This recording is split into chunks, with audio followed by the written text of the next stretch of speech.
Augustin Delivoye, vous nous avez parlé un petit peu de l'IPSN. Quelles sont les menaces aujourd'hui qui pèsent sur les santé naturelles en fait? La première menace, on en a un petit peu parlé tout à l'heure, c'est que les patients, les gens ne se mobilisent pas. J'ai envie de dire, c'est vraiment la première chose parce que ce qui pourra faire exister les médecines naturelles, c'est à la fois les changements de mode de vie et les changements d'habitude par rapport aux médicaments, par rapport à la connaissance de notre santé. Ça passe par l'information. Et donc ça passe par l'information. Et je dirais que voilà, la première menace, c'est finalement une forme d'indifférence de la société qui est très aujourd'hui consumériste et qui a besoin un peu de se reprendre en main, savoir qu'est-ce qui est bon pour chacun d'entre nous, où est-ce qu'on peut aller chercher l'information et comment est-ce qu'on fait aussi pour changer notre système. Et là, j'en viens aux menaces un peu plus directes.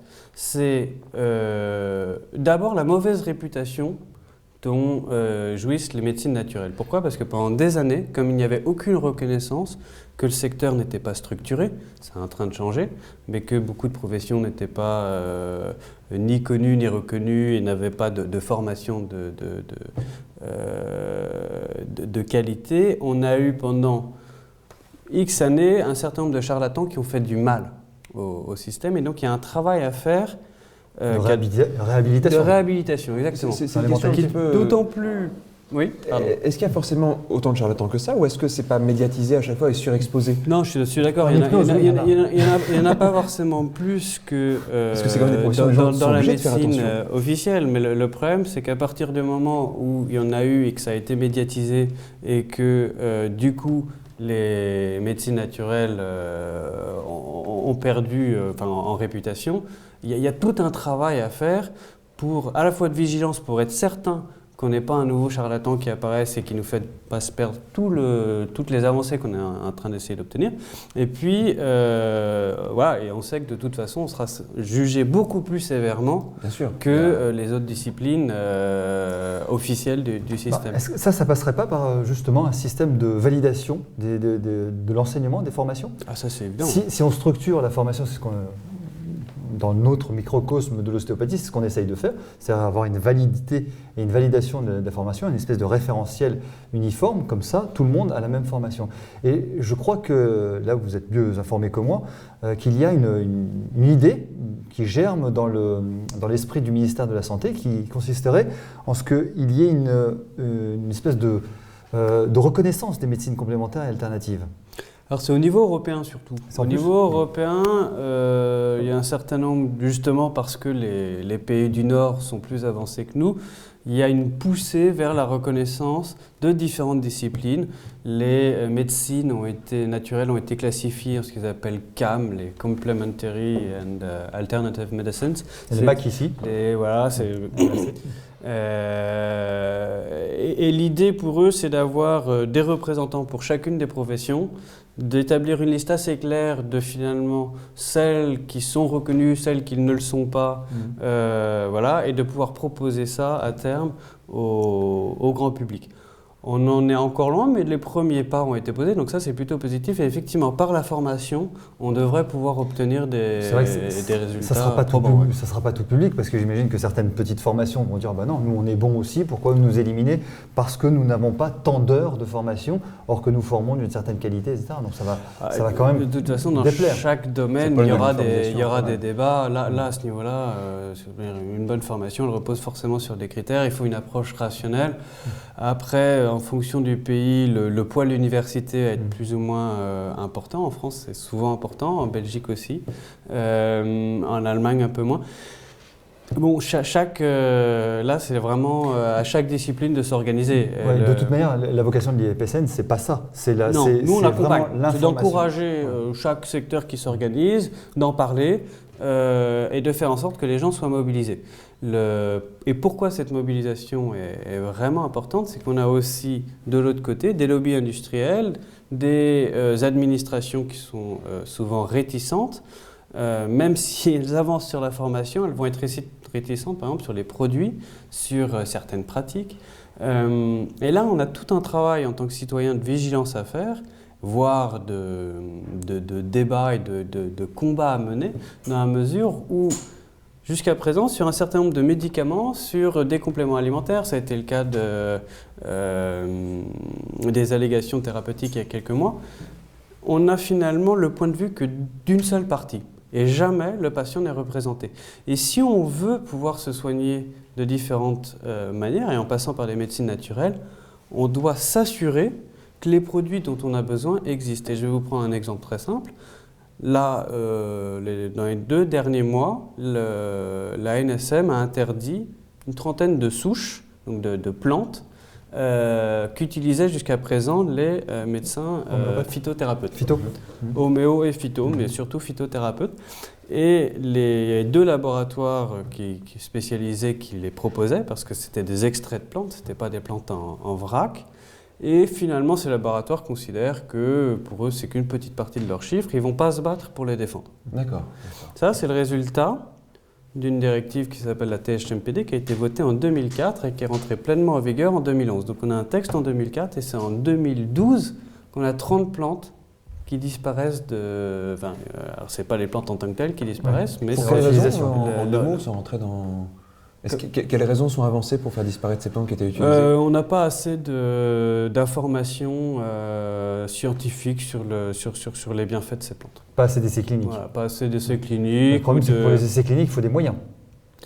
Ça, c'est l'une des questions. Alors, justement, c'était tout le propos de la THMPD, c'était de dire, alors c'est une directive, hein, c'est un jargon européen, mais enfin, c'était une directive pour dire tout ce qui est remède traditionnel à base de plantes va être dépendant d'une législation plus souple.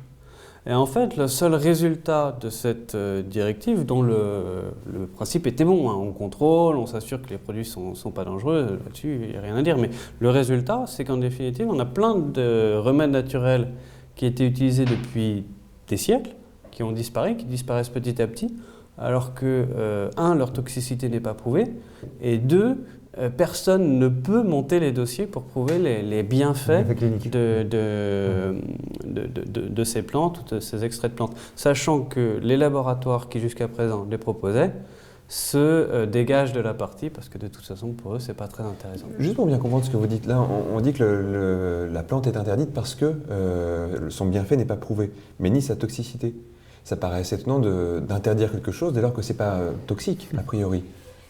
Alors, on est au cœur du débat. Dès lors qu'il s'agit d'un complément alimentaire, on peut passer la plante sous la forme de complément alimentaire. Et dans ces cas-là, effectivement, on peut la vendre, mais on ne peut pas en parler. C'est-à-dire qu'on ne peut pas dire qu'elle a des vertus puisqu'elle est censée ne pas en avoir. Après, c'est plus un remède en fait, ça pourrait être vendu, mais c'est plus vendu sous forme de remède, sauf que c'est toujours la même chose. Qui va acheter de la rhodiola, qui va acheter du collagène sans savoir ce que c'est? Je veux dire, si on ne sait pas que le collagène est bon pour les os, mais après, moi j'en vends pas, j'ai le droit de le dire. On ne va pas en acheter, et c'est normal. Donc il y a tout un travail très fin à opérer sur la question des plantes autorisées ou non, face auquel aujourd'hui le citoyen est complètement désarmé, et le médecin prescripteur aussi, ainsi que le thérapeute. Thérapeutes, médecins prennent d'énormes risques à proposer des plantes ou des médicaments à base de plantes, et de leur côté, les patients n'ont aucun moyen pour s'orienter vers les bonnes plantes sans ces 2 personnes centrales dans le système. Ce qui veut dire, ça veut dire quoi? Ça veut dire que petit à petit, les gens vont aller sur Internet, vont commander n'importe quoi. Là, on va effectivement avoir des morts. Déjà un peu. Et c'est ce qui commence à se faire. Sans compter les faux. Sans compter les faux. Donc on va avoir tout un tas de produits qui seront effectivement des placebos dans lesquels il n'y aura strictement rien, simplement parce qu'on a refusé à une vraie... je ne veux pas dire industrie, parce que les plantes, c'est pas des médicaments qui se fabriquent de la même manière que les médicaments de synthèse, mais un vrai secteur de la phytothérapie en Europe. Et ce secteur, il est en train de disparaître alors qu'il y a une demande forte. C'est là aussi où il y a une espèce de paradoxe, on en parlait tout à l'heure, les gens en demandent plus, veulent savoir quelles sont ces médecines naturelles, etc. Mais en fait, qui se soigne aujourd'hui vraiment par les plantes? Alors ça veut dire qu'on risque de ne plus se soigner par les plantes? C'est ça que vous êtes en train de dire? Petit à petit, oui, bien sûr. Oui, et c'est très curieux parce qu'on a d'un côté... Mais il y a de la demande. Il y a de la demande au niveau thérapeute, c'est-à-dire qu'il y a tout un débat sur l'herboristerie en Belgique et en France. avec cette idée qu'on en revient à notre formation tout à l'heure, qu'il y aurait peut-être un diplôme à promouvoir et qu'il faudrait sans doute le faire accepter, valider. Avec beaucoup de questions qui se posent. Là, c'est les pharmaciens qui sont plus du tout contents parce qu'ils veulent le garder dans leur giron. En même temps, les pharmaciens aujourd'hui ne vendent plus vraiment de plantes. Il y en a très peu qui vendent des plantes. Ils n'ont pas le temps. Ils n'ont pas le temps, ils n'ont pas l'espace parce que vendre des plantes en vrac, ils n'ont souvent pas la compétence. On peut pas... Enfin, il y a 8000 médicaments sur le marché, il y a peut-être 1500 plantes médicinales en Europe. Vous ne pouvez pas tout connaître. À un moment donné, donc... Ce serait bien de sectoriser, donc. Voilà, ça a du sens. Après, ça ne veut pas dire que dans une pharmacie, il ne puisse pas y avoir un herboriste, etc. Mais dans ces cas-là, il faut lui donner les moyens de pouvoir exercer un métier d'herboriste au sein d'une pharmacie. C'est-à-dire lui déterminer ses champs d'action aussi. Voilà, là, tu as le droit de travailler sur telle et telle thérapeutique. Au-delà, c'est de la compétence peut-être du pharmacien. Alors ça, oui, à voir, parce que souvent les soins par les plantes quand même recoupent une grande partie des soins par les médicaments. Il faut quand même se dire qu'il doit y avoir 60% des molécules de synthèse qui sont les mêmes que les molécules naturelles, issues, pas des plantes, mais qui sont des molécules qu'on retrouve dans la nature. Voilà, quand on pense au ginkgo biloba, par exemple, c'est vendu sous une forme médicamenteuse, sous un nom bien particulier. Pratiquement, c'est la plante. Non, voilà. Donc finalement, la différence quand on dit oui, les plantes ne soignent pas, elles n'ont aucun effet, elles soignent déjà. C'est absurde. C'est absurde. Et on retrouve la question que vous posiez tout à l'heure. On a à la fois des gens qui disent oui, c'est très dangereux, ça a un effet terrible, etc. Et d'autres qui vont dire oui, ça fait aucun effet, tout ça n'est que placebo. Et à un moment donné, il faut ramener un peu de raison dans le débat. Aujourd'hui, quand on lit le rapport des Miviludes en France, quand on lit les positions d'un certain nombre de grands professeurs, on est un peu surpris par l'irrationalité de leur approche et le manque d'arguments qu'ils avancent. Ce qui m'a le plus frappé dans ce rapport des Miviludes, c'était l'usage des conditionnels, le côté anathème qui revenait en permanence et cette absence totale de démonstration. Et arrive un moment où il faut sortir ces arguments. Et sur les plantes, on a des monographies, on a des gens qui sont archi compétents, qui sont capables de monter des dossiers, mais on manque, d'une part évidemment, de moyens, puis on manque de